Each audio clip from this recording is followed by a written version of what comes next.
En el apasionante mundo histórico de la salvación que está recogida en el libro de la Biblia, uno de los atributos fundamentales que tiene la palabra de Dios es que no solamente nos relata hechos históricos, poéticos, a razón de personajes de algún momento puntual que vivieron aciertos o desaciertos. Es decir, la Biblia no solamente se centra en el hecho, sino que desborda en enseñanzas a raíz de esos propios hechos. Y el caso que vamos a ver hoy, lo que vamos a reflexionar hoy con la ayuda de nuestro Dios, justamente va de la mano con esto que les acabo de comentar de manera introductoria. Porque el título del capítulo 3 de Nehemías, recordando que estamos en los tiempos de la reconstrucción del templo y de las murallas de Jerusalén, este título nos va a mencionar, nos dice mucho, dice: los enemigos tratan de desalentar a Nehemías. Ese es el título de este capítulo 3, versículo 33 al 38 que vamos a reflexionar. Porque efectivamente ahorita en estos tiempos de redes sociales, de coaching, de, de motivadores, de gente que da charlas, casi siempre hay muchos discursos dirigidos hacia nosotros que dicen que nosotros somos los dueños de nuestras vidas, que nosotros nos ponemos el techo a nuestros propios sueños, que nosotros no tenemos que ser sordos a las críticas, muchos motivadores humanos.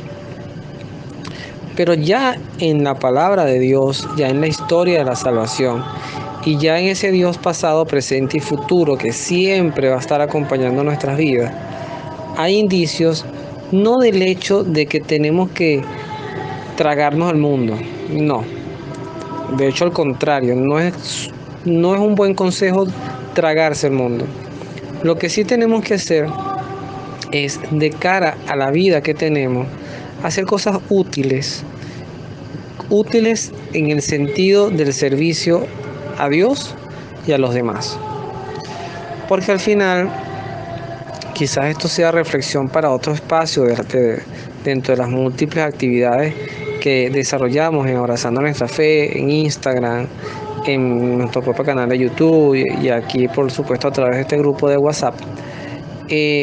La vida humana en un segundo te puede cambiar. Y lo que nosotros vamos a llevarnos de esta vida, hay gente que dice, son tus viajes, son tus sueños, son tus recuerdos.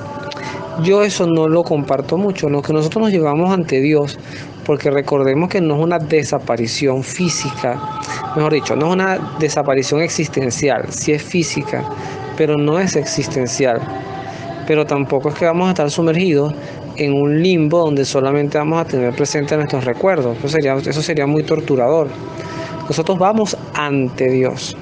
Entonces, el salir de esta vida es una trascendencia. ¿Cómo? ¿Cuándo? ¿Dónde? Solo lo sabe Dios. Tampoco tenemos que vivir con la mirada puesta en la muerte.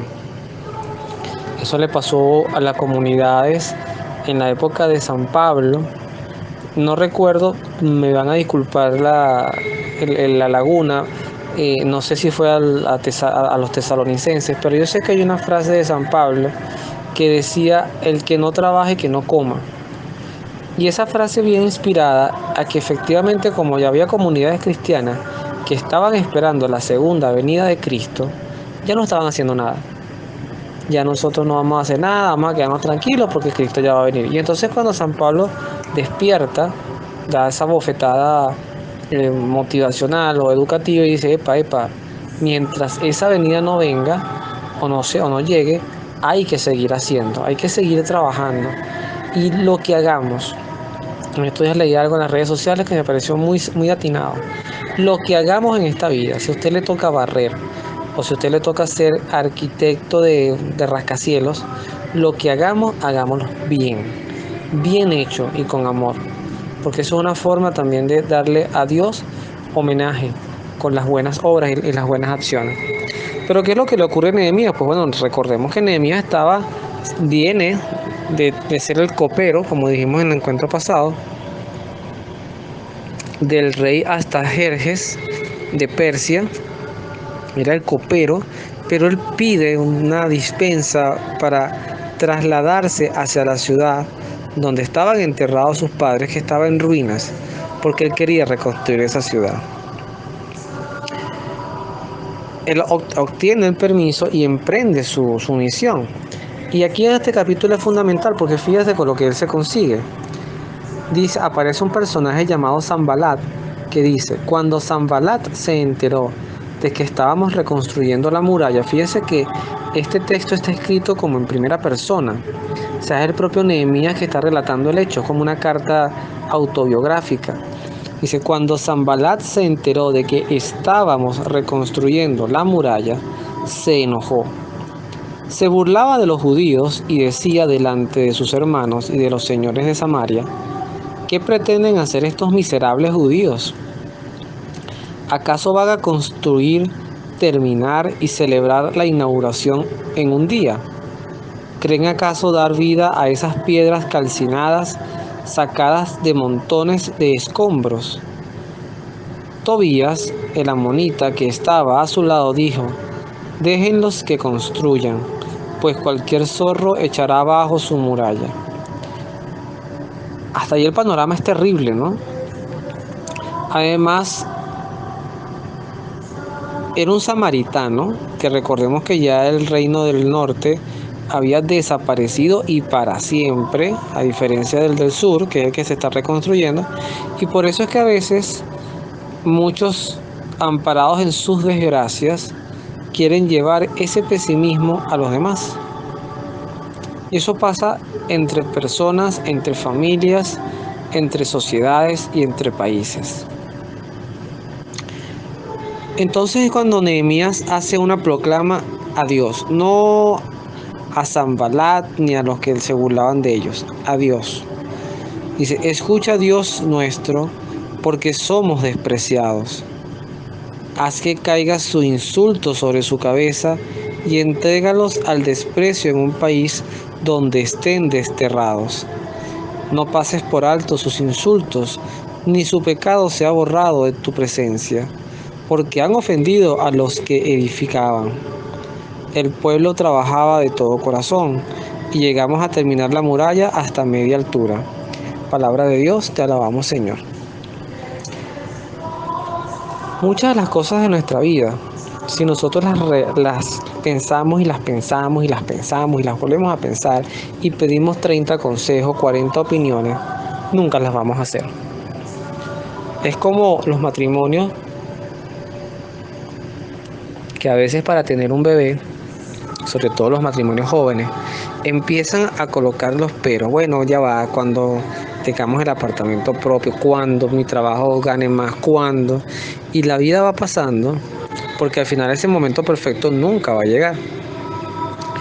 Y lo digo por experiencia, porque efectivamente cuando mi hijo llega entre el momento de enterarme o de enterarnos, porque eso es una riquísima y hermosísima información que se recibe en pareja, en el momento de enterarnos que íbamos a ser padres, hasta el momento en que mi hijo nace, hubo grandes lapsos de incertidumbre. Y eso, en cierta forma, es lo que quizás muchas personas que, por ejemplo, favorecen el aborto, se precipitan, enfocan el presente y no se dan cuenta en la confianza en Dios que no hay proyecto que Dios tenga más protegido desde el punto de vista existencial y de sentido que una vida en el vientre de una madre. Entonces, como eso, tantas cosas, de repente queremos hacer un proyecto de evangelización, de repente queremos transformar una comunidad que seque en la oración y darle una riqueza, frutos de oración, y resulta que pasa el tiempo, y pasa el tiempo, y pasa el tiempo, y no, mira, empezamos a pedir 30 opiniones, muchas veces hasta son los mismos párrocos, hay que decirlo, sacerdotes que que para no complicar mucho las cosas, vamos a quedarnos con lo que tenemos: la misa a las 4, a las 5, la misa de la mañana, el rosario a media hora, 30 minutos de confesión y ya, chao, todo el mundo para su casa. Y nos quedamos a veces en lo básico. Y eso pasa no solamente en consagrados, también pasa en laicos como nosotros. Entonces Nehemías nos da dos ejercicios importantes que podemos ejercer en nuestras vidas. El primero es que cuando estamos haciendo algo para Dios, orientado a Dios, con una orientación también, por supuesto, de la iglesia, que no sea una locura, un invento de estos locos, sino algo con propósito, porque además el sentido de reconstruir una ciudad, yo lo identifico mucho con mi país, Venezuela. Entonces, vamos a reconstruir la ciudad, vamos a reconstruir las murallas, vamos a reconstruir el templo, eso es importante. Entonces, lo primero que nos enseña Nehemías es que cuando nos pongamos un proyecto así, adelante, adelante. Es como Noé cuando estaba haciendo el arca, yo me imagino la cantidad de gente que se habrá burlado de él, porque aquella arca, para su momento y para su tiempo, tuvo que haber sido una obra verdaderamente descomunal. Y dice, bueno, ¿usted está haciendo un arca para qué? O sea, es literalmente como que tú llegues un día a tu edificio y estaciones un barco, y tú no vivas en zona playera, ni que tú tengas tu barco ahí, y dices, bueno, pero usted está haciendo un barco en la ciudad. O sea, ¿qué es esto, no?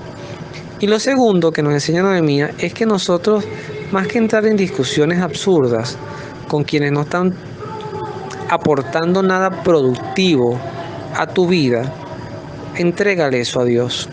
Obviamente él hace unas exclamaciones de justicia y destiérralos, bueno, pues eso es propio del tiempo.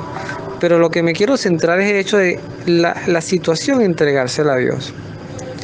Entregarle, porque fíjense que los samaritanos tontamente, en este grupo representado por estas personas de la lectura, tontamente perdieron una oportunidad de integración con los judíos, con los del sur. Como a veces la soberbia, el orgullo, marca divisiones. Ellos si hubiesen sumado esfuerzos, vamos a ayudarlos a reconstruir, hubiesen podido rescatar quizás esta parte hasta de sus propias tribus. Pero no, era más fácil pensar, más cómodo: si a nosotros nos destruyeron, ustedes también se quedarán destruidos. Cuidado con eso. Porque la destrucción de otros no es ni la destrucción tuya ni la mía. En Jesús, ya en el Evangelio de San Juan, en el capítulo número 2, un texto que yo estoy seguro que he meditado en otras oportunidades, pero que hoy tiene bastante sentido retomarlo para lo que estamos hablando de reconstrucciones. Cristo, en este relato, pues Cristo expulsa a los mercaderes del templo. Está en el versículo 13 de ese capítulo 2 de San Juan. Dice que se acercaba la Pascua y Jesús subió a Jerusalén. Encontró en el templo a los vendedores de bueyes, ovejas, palomas y los cambistas sentados detrás de las mesas. Jesús hizo un látigo con cuerdas de sus mesas, todos fuera del templo, y los echó a todos fuera del templo, junto con las ovejas, bueyes, y derribó la mesa de los cambistas y desparramó el dinero por el suelo. A los que vendían palomas les dijo: saquen eso de aquí y no conviertan la casa de mi Padre en un mercado. Los discípulos se acordaron de lo que decía la Escritura: el celo por mi casa me devora. Luego los judíos intervinieron y dicen: ¿qué señal milagrosa nos muestras para justificar lo que acabas de hacer? Y Jesús respondió, y esta es la frase que quiero rescatar: destruyan este templo y yo lo reedificaré en 3 días. Ellos dijeron: ha demorado 46 años la construcción de este templo y tú lo piensas reconstruir en 3 días. Palabra del Señor, gloria a ti, Señor Jesús. Jesús se refería a su cuerpo, a la resurrección. Pero ¿a dónde quiero ir con esto? Hay templos que literalmente están destruidos.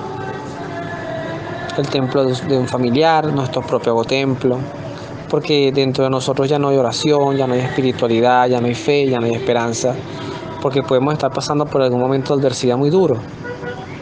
Y Cristo Fíjese que Cristo se presenta como un reconstructor, si me permiten el término, de templos.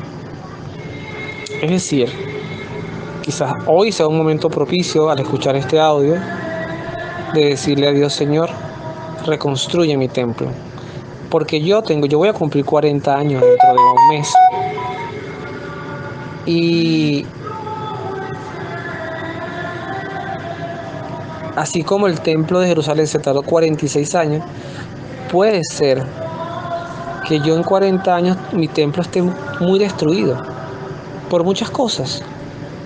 Y Cristo se presenta delante de mí y me dice: tu templo que está destruido, yo lo puedo reconstruir en 3, 2, un día, porque Él es Dios.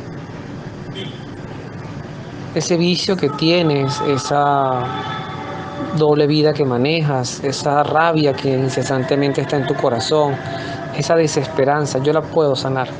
Y eso es lo que nos refleja Cristo tan hermosamente al decir: yo puedo reconstruir templo, y de manera rápida. Delivery gratis, dirían hoy los que venden productos por redes sociales. Delivery gratis. Así que vamos a aprender de Nehemías y de Cristo la importancia de nosotros como templo, porque San Pablo nos lo ha dicho: nuestros cuerpos son templo del Espíritu Santo. Aprendamos eso. Aprendamos a ser sordos a los que quieren siempre vernos mal, y aprendamos a confiar en Cristo para reconstruir el templo nuestro y el de nuestros seres queridos. Que Dios los bendiga. Nos vemos en oración.